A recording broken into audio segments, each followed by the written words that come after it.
Make no mistake, we're in an emotional storm. It's emotions that will decide the fate of nations. I've absolutely predicted a regional war. It is a war between Israel and the House of Islam, but by virtue of supporting Israel as unilaterally as we have, we are necessarily engaged in that conflict. He is no longer a free agent if he ever was, and he does not represent Make America Great Again. He does not represent America first. He represents a foreign power. He represents Zionism in the United States. He represents a Jewish elite that has gained unprecedented power. This is a war about emotion. This is a psychological war. This is a spiritual war. This has nothing to do with national interest per se. This is a regime, and I would say a civilization, that's doing whatever it can to survive. That means that they will go the distance. We are finally going to kick into gear as a people, and peoples are defined not in good times, not when things are cohesive and straightforward and moral and abundant, but in times of crisis, in times of scarcity, in times of hardship, in times of insecurity and anxiety, when it's not clear what direction things are going to go in. The host is waking up to that, and that's the peasant revolt of sorts that's happening across the Western world. It's happening in Western Europe, it's happening in Canada, it's happening in the United States, it's happening in Australia and New Zealand. We are headed, in other words, for a mass mobilization event.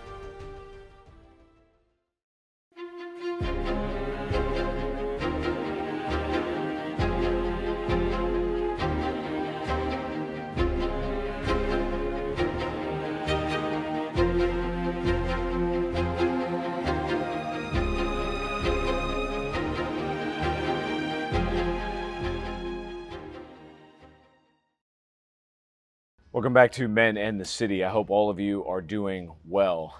This is a video I didn't exactly plan to make, but given recent events in the Middle East, things that have happened in Los Angeles, and what I think is sort of the convergence of a perfect storm that I've spoken about for the last 2 years since I started this YouTube channel, I thought what I would do is just speak a little bit off the cuff, as plainly as I can, and give you my thoughts on what all of this means, where we're headed, what the future entails for the United States, for the world, and I suppose for the future of Western civilization, which is obviously what this is all about.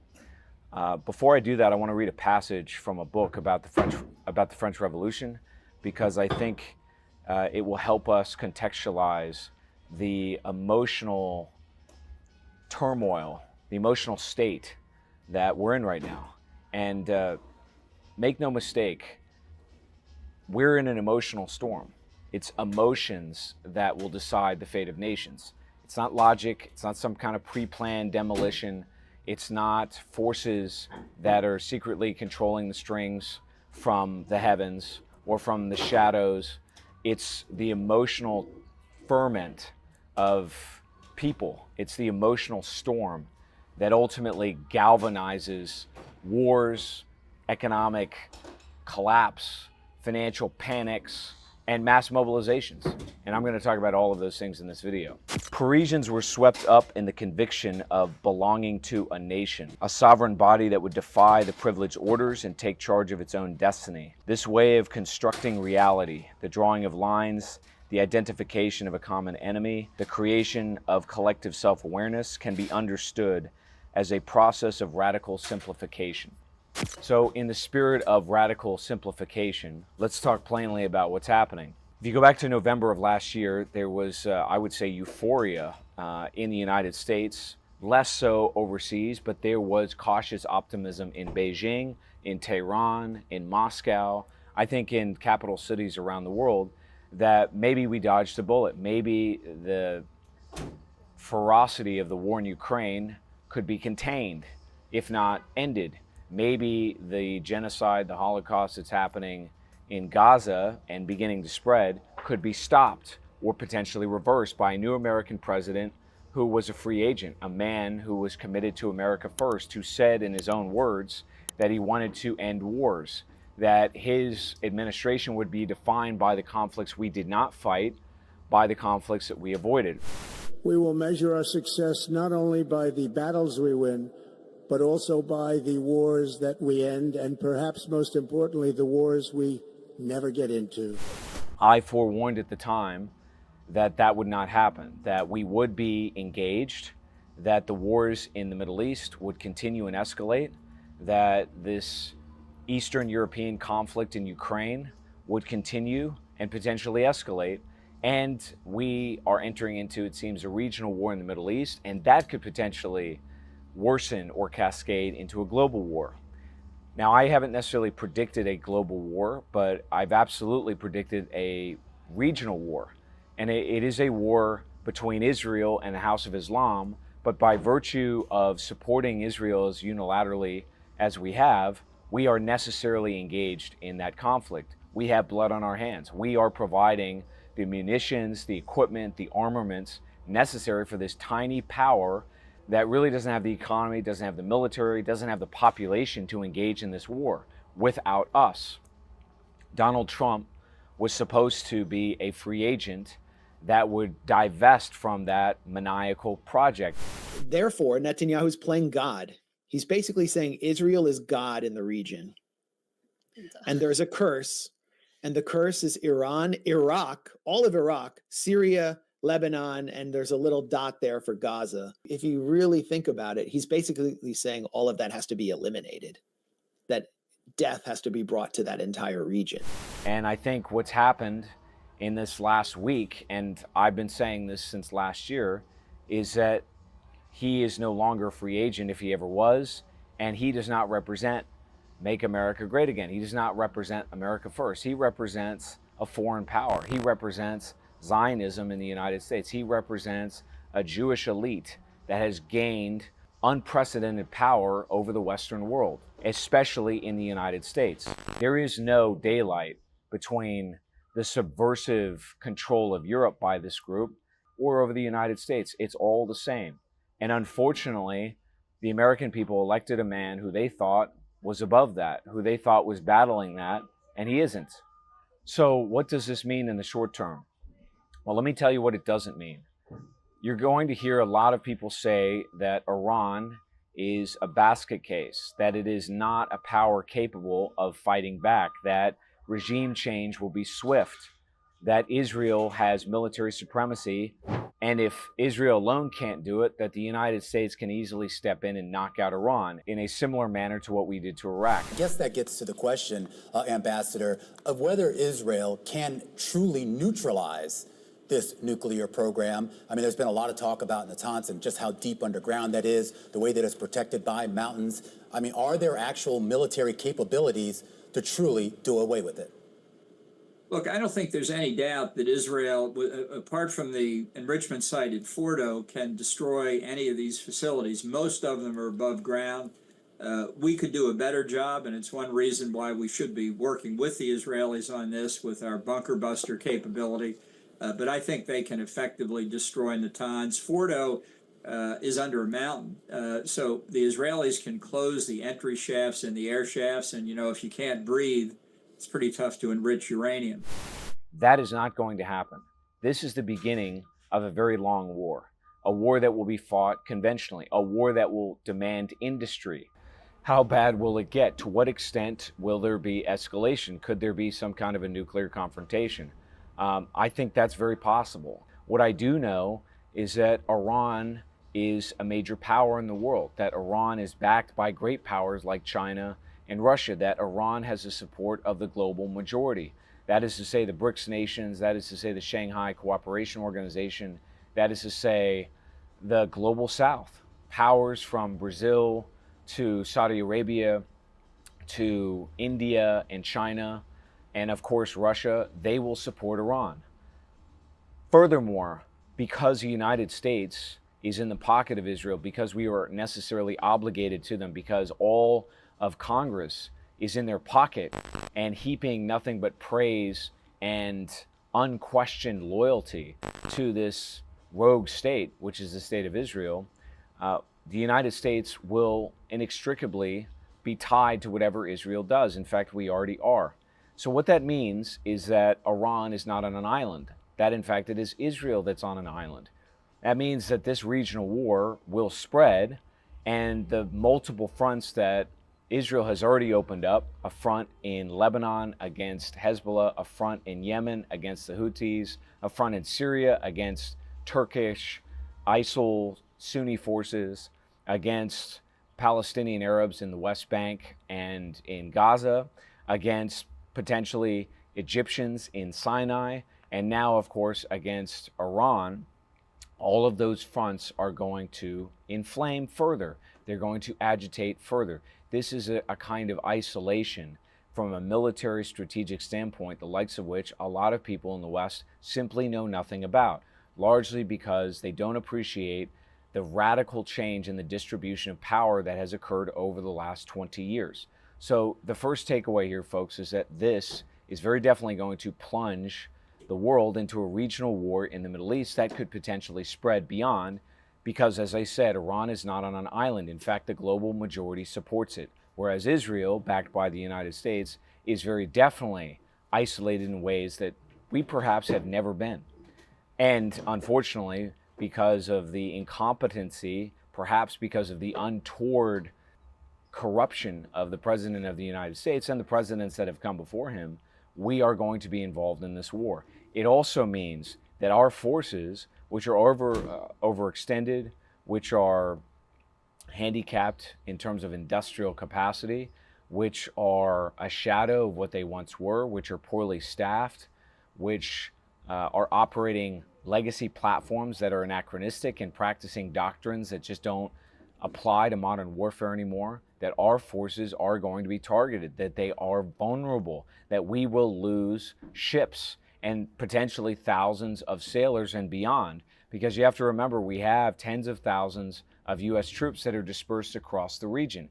It's not as if all of those forces are out of harm's way. They're not. Iran, by contrast, has tens of thousands of missiles. They have the capacity to manufacture those missiles. They have some of the leading drone technology in the world, and they have the backing of the world's factory, that would be China, and the military hardware in Russia. So as I said, they are not an island, and they are far more capable and a far larger country. Remember, Iran is the size of Western Europe than the state of Israel, which is a puny, tiny nation that is hopelessly dependent on the United States. Now, Iran, as far as I know, has not directly declared war on the United States, but let's call it what it is. By proxy or otherwise, Iran has been engaged in a defensive war against the United States for the better part of 50 years. How did we get here?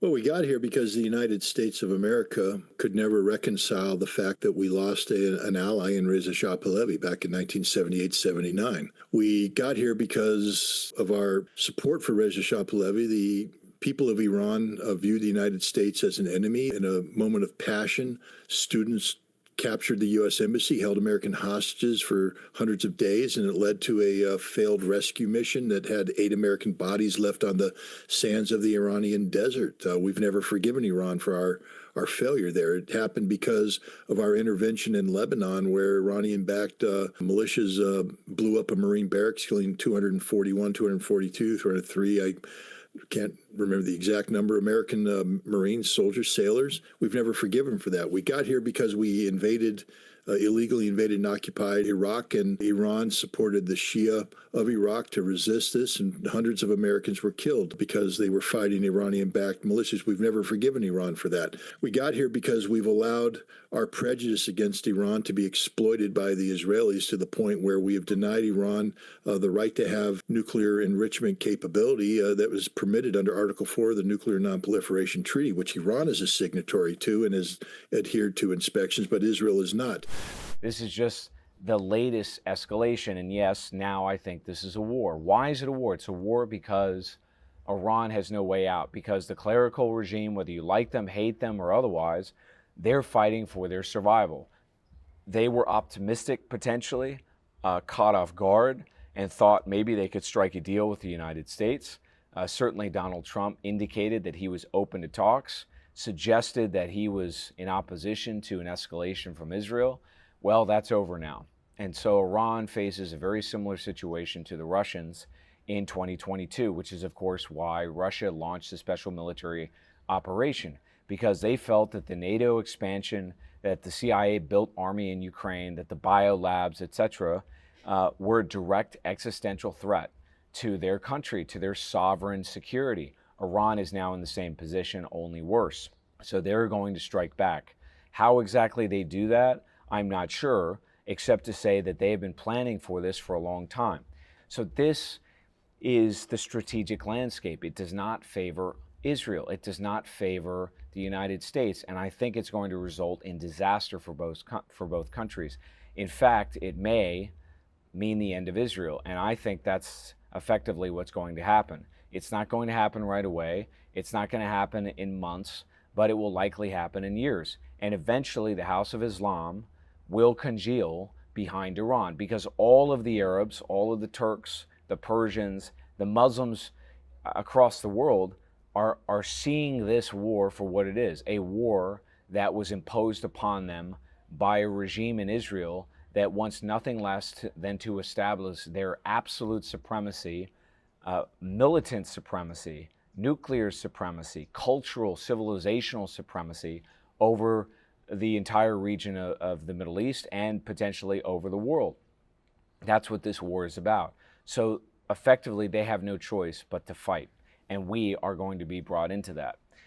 What are the implications for the United States economically, politically, domestically, racially, culturally, et cetera, et cetera? The implications in the short term are disastrous. What this will do in very short order, I suspect, is that the Iranians won't just strike Israel with missiles. They won't just target U.S. naval platforms and bases. They will also move to close the Straits of Hormuz or potentially to affect other shipping lanes. Now, you're going to hear lots of Western analysts say, well, they won't do that because it's not in their interest. If they were able to close the Straits of Hormuz, as unlikely as it seems, I think JP Morgan has said the worst case is you're talking about a super spike. Oh, of course it'd be a super strike. But again, I don't even think they need to do that to have oil prices move higher from here. Again, I would pay attention to facilities across the region.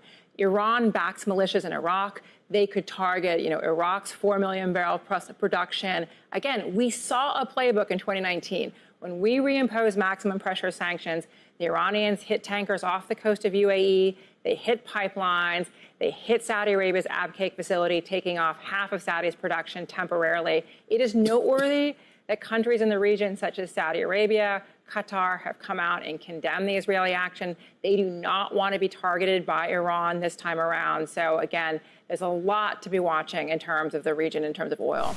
This is not a war about interest. This is a war about survival. And as I said at the beginning of the video, this is a war about emotion. This is a psychological war. This is a spiritual war. This has nothing to do with national interest per se. This is a regime, and I would say a civilization, that's doing whatever it can to survive. That means that they will go the distance. Very similar things, I should note, were said about Russia in the early lead up to the Ukrainian special military operation, that the Russian economy would collapse, that the Russian population would rise up. Nothing of the kind has happened. In fact, the Russian population has essentially stormed into a nationalist fervor. That's exactly what you're going to see happen in Iran, and the Muslim world will do likewise. There's extreme anger in Iran. There are demonstrations in Iran, but they're all demonstrations against the United States and Israel. And the country has coalesced around the leadership, and the leadership has coalesced in a very significant way. The economic consequences will manifest initially in inflation, in supply chain choke points, in kinetic operations at sea, that will be very difficult for American supply chains to adjust to. It will effectively decouple the United States and the Western world from the rest, from the global majority, at least temporarily. And that will have dire consequences for the European continent, which is already dependent, I would say umbilically dependent on the Red Sea, on the Suez Canal, and other critical choke points in the Middle East. So you're going to see further disruption economically. I think in a global sense, it's going to plunge the world into a global recession. If we're not already in one, it's going to make it a lot worse. What's it going to do financially or fiscally? Well, I think you're going to see interest rates continue to climb higher and potentially spike. especially in the US Treasury bond market, where foreigners are going to continue to de-dollarize. They're going to sell US Treasury bonds. And finally, as you've discussed, it is eroding the role of US Treasuries in the global system. They're going to divest from US dollar-denominated assets. That includes US real estate, it includes stocks, bonds, etc., etc. The United States cannot afford to lose that foreign investment. That net foreign investment, those inflows, if you want to call them that, have kept interest rates low in the United States over the last 20 years. It has not been the Fed per se. It is also responsible for the outperformance of US stocks, which anchors the 401ks, the stock portfolios of tens of millions of baby boomers who represent the majority of wealth in the United States. That has now been put at risk. Why? Because the global majority has concluded that the United States is a belligerent power. And after 80 years of launching over 80 to 100 regime changes around the world, of countless wars, of the destruction of Vietnam, Laos, and Cambodia, which involved killing millions of people, of destroying Iraq, which destabilized the entire region, displaced millions of people, ultimately radicalized whole populations, and then spread that sort of instability and chaos to Libya, North Africa, to Syria, and other parts of the Middle East. This recent conflict with Russia and Ukraine, which has created a global hunger strain in countries like Egypt. The United States has a terrible reputation. We have squandered the goodwill that we had for various reasons. We're not the good guys. We're not the white helmets of the UN. We're not showing up to put out fires. We're showing up to create them. We are an arsonist. And it gives me no pleasure to say this. I'm an American, but what's happened to our country, the subversive elements that dominate it, have taken complete control of our foreign policy. They dominate our economy. They dominate the media. They dominate the banking system. And they have poisoned the well to such a degree that the American population has no idea what the hell is going on. They soon will because of the economy. What does this mean for the already fragile racial, cultural fault lines that are inflaming across the United States? It means that they're going to get worse. Why do I say that? Well, it's not just that Trump domestically is trying to reassert the rule of law, that after decades of negligence and the mass demographic transformation or degeneration of the United States, it's not just that he's trying to reverse half a century of demographic replacement. It's also that the rule of law has broken down. It's that the United States does not have the paramilitary forces, the police forces, to actually reassert the rule of law in major cities across this country where the majority of the population is not white, is not American, is not part of the moral majority, if you will, that people like Falwell, or the silent majority that people like Nixon talked about. That majority is decimated. It's decimated economically, it's decimated psychologically, it's decimated spiritually. It is largely fragmented and divided. I would say the younger generation in particular, they're doped up, they're obese, they are not vested in the legacy structure whatsoever, so they're not going to fight to protect it. Whether that's a war in the Middle East, a war for Israel, or that is some kind of a war in the streets of Los Angeles, where the police forces are majority non-white, where National Guard is probably demographically unreliable, because again, they're staffed with people who identify more as Mexicans than they do as Americans. All of those frictions and fault lines are going to inflame further. And as I said, the economic, financial, sort of acute, sharp downturn, which is what we're headed into because of this war in the Middle East and all of these other problems, that's going to escalate tensions domestically. What does this mean for the President of the United States? I don't think Donald Trump fully understands that he is sort of sitting atop a tinderbox, that he has jumped on a grenade that's igniting all of these bomblets that have been laid there over the last 50 years, whether it's the racial frictions, whether it's the sort of breakdown of local municipal government and the hollowed out middle class, that used to be the bedrock of the country, whether it's the industrial incapacity of the US military, whether it's the indebtedness of the nation, root and branch, not just the government, but the corporate sector, the banking sector, the housing market. He appears to be none the wiser. He doesn't seem to understand the delicate moment that he's in, and so he's allowed the Zionists to make their war once again. This is a very fraught time, ladies and gentlemen. This is not going to be an easy time. However, this is necessary. This is a moment that I've been waiting for a long time. We are finally going to kick into gear as a people, and peoples are defined not in good times, not when things are cohesive and straightforward and moral and abundant, but in times of crisis, in times of scarcity, in times of hardship, in times of insecurity and anxiety, when it's not clear what direction things are going to go in. Again, this is not being orchestrated. This is the degeneracy of a peacetime elite. And peacetime elites are not wartime elites, just as peacetime generals are not wartime generals. We need the emergence of a counter elite, and that's what you're going to start to see happen. Recently, there have been some interesting videos, some of which I've featured on my channel before, talking about a kind of peasant revolt against a denationalized elite. The second vector is more of the nature, I think, of a peasant revolt. I'm not using this, I don't use the term peasant revolt in a disparaging manner. What I'm talking about is a form of internal conflict that arises out of a feeling amongst the majority populace that they have been that the elite is changing the rules of the game in some way, which is seriously invidious of their potential well-being, and against which they are reacting strongly. These two vectors interact.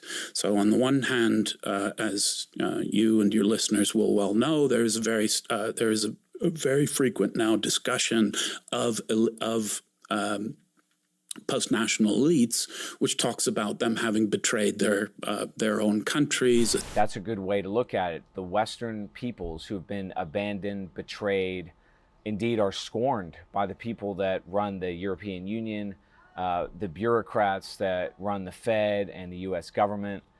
This sort of classism that has elevated people committed to ideological positions, to this sort of Jewish intellectualism, as I've called it before, this sort of globalization, globalism, things like that are poisonous, that have poisoned the Western world, and in fact poisoned anything, or any country that's allowed that influence to take root. That now is going to be thrown into sharp relief. In other words, the host is waking up to that, and that's the peasant revolt of sorts that's happening across the Western world. It's happening in Western Europe, it's happening in Canada, it's happening in the United States, it's happening in Australia and New Zealand. We are headed, in other words, for a mass mobilization event. This is not going to happen overnight, but it will happen. I can assure you of that, because populations can sense when they're in danger, and they congeal. They congeal whether it's a population of deer or it's human beings. In this case, the Western world is facing an existential crisis, and I think that will necessitate a kind of awareness, a kind of consciousness, the likes of which we haven't seen potentially for a century. Something like the revolutions of 1848 combined with the French Revolution of 1789. That's what you're going to see. Regimes will fall and revolutions will spread across the continent of Europe and in the United States and Canada. Donald Trump is going to be caught in that perfect storm. He's going to be caught because he's defending a hopeless position. He's trying to prop up a legacy government, economy, pluralistic system, globalized system. It hasn't worked for a long, long time. And it's going to destroy his administration. His government will collapse fiscally. He'll lose the trust and confidence of the MAGA population that elected him, who will soon feel the dire consequences of starting yet another war on behalf of Israel, only this time one that's going to stir up the hornet's nest of the rest of the world, which, frankly speaking, has had enough. And can you blame them? I certainly can't.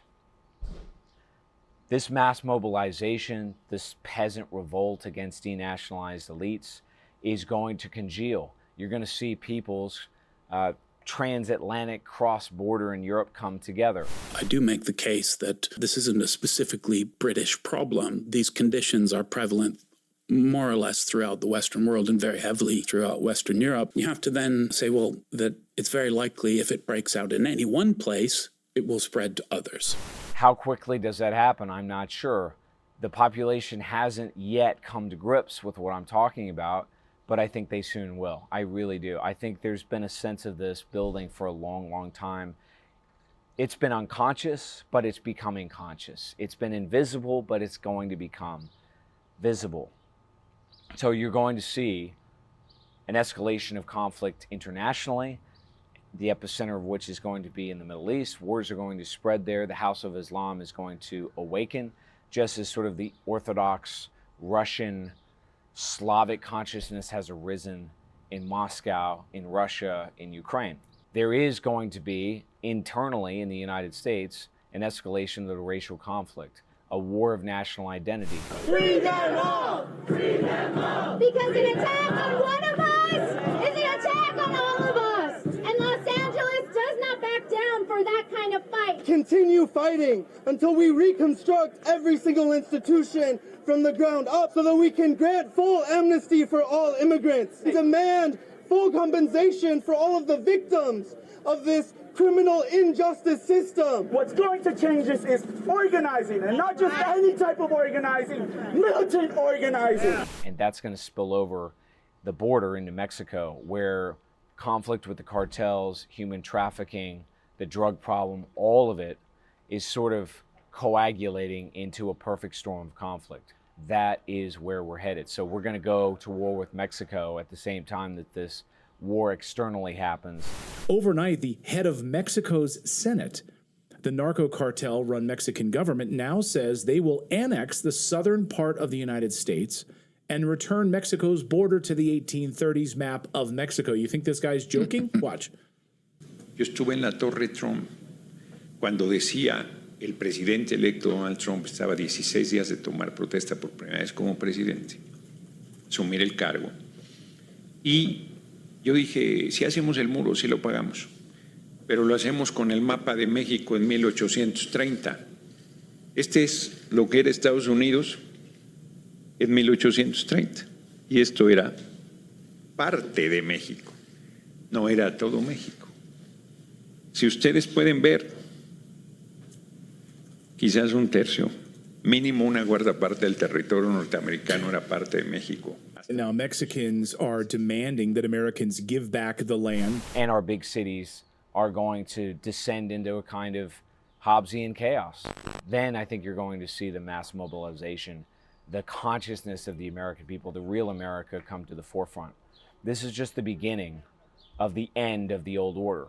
Pluralism is over, and you're going to see the succession, the emergence of something new. What exactly that new thing is will depend upon us. It is up to us to define it, to shape it. This is a time for men of action. It is a time for people to engage, not to disengage, to come together, to form new communities, new movements, to mass mobilize. And I think that's what will happen.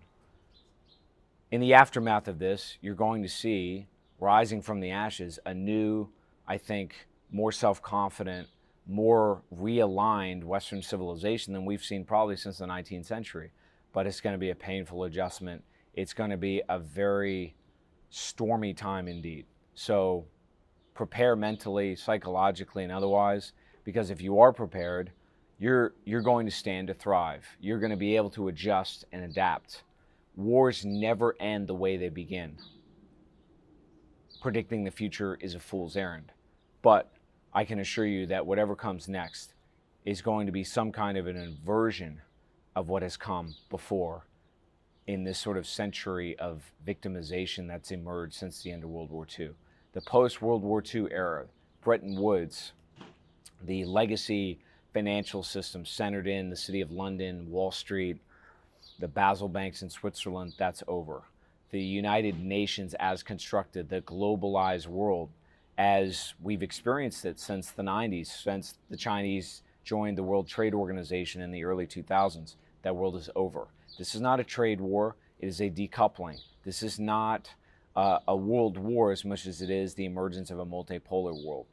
Let's hope that the better angels of our nature prevail in the sense that they avert a nuclear exchange. I hope to God that that happens. I just don't know. Maybe it will go nuclear. I don't know. That's a lot to think about, but now is the time to start imagining a new world, because that's what's coming.